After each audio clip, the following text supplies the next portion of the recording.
শীঘ্রই দেশে ফিরছেন ডক্টর মিজানুর রহমান আজহারী ভাই, যার কণ্ঠে কোরআনের তাফসীর শোনার জন্য এদেশের কোটি কোটি যুবক দিনরাত পাঠ করতেছেন, বলেন আল্লাহু আকবার। এবং আন্দোলনকারী ছাত্র ভাইয়েরা ফেসবুকে পোস্ট করে বলতেছেন আপনার অপেক্ষায় বাংলাদেশ, আল্লাহু আকবার বলেন।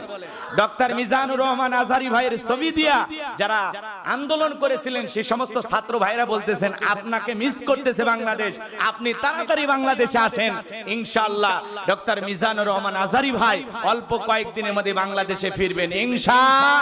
আল্লাহ এই দেশকে ইসলামের জন্য কবুল করুন। এদেশের মানুষ আলেমদেরকে কলিজা দিয়ে ভালোবাসে, কথা বলেন ঠিক কিনা?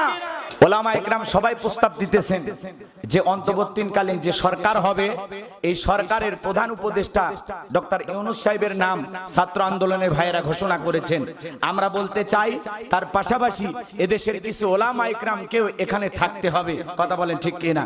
আমরা শাইখ আহমদুল্লাহ হুজুরের নাম প্রস্তাব করেছি, আফম খালিদ হাসান হুজুরের নাম প্রস্তাব করেছি, এছাড়াও এদেশের অনেক বড় বড় আলেম ওলামা যারা আছে তাদের নাম আমরা প্রস্তাব করেছি, ডক্টর মিজানুর রহমান আজহারী ভাইয়ের নাম আমরা প্রস্তাব করেছি, এভাবে বিভিন্ন আলেমদের নাম প্রস্তাব করা হচ্ছে।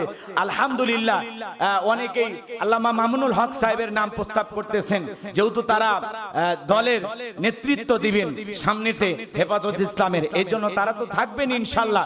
অনেকে চরমনায় হুজুরের নাম প্রস্তাব করতেছেন, কিন্তু আমরা এতটুকু বলতে চাই অন্তত আলেমদের পক্ষ থেকে দুই একজন প্রতিনিধিত্ব করবে এমন ব্যক্তির নাম জোরালো ভাবে মিডিয়ার মাধ্যমে আমাদের সবাইকে প্রচার করতে হবে যে আমরা চাই অন্তর্বর্তীকালীন যে সরকার ব্যবস্থা হবে তার মধ্যে অবশ্যই দুই একজন আলেম থাকতেই হবে, থাকতেই হবে।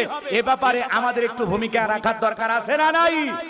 সবাই ঘর থেকে স্লোগান তুলুন, প্রতিবাদের আওয়াজ দেন যে অবশ্যই আমরা চাই এই সরকার ব্যবস্থার মধ্যে যেন অবশ্যই ওলামা ইকরামদেরকে অ্যাড করা হয়, ওলামা ইকরামদেরকে যুক্ত করা হয়।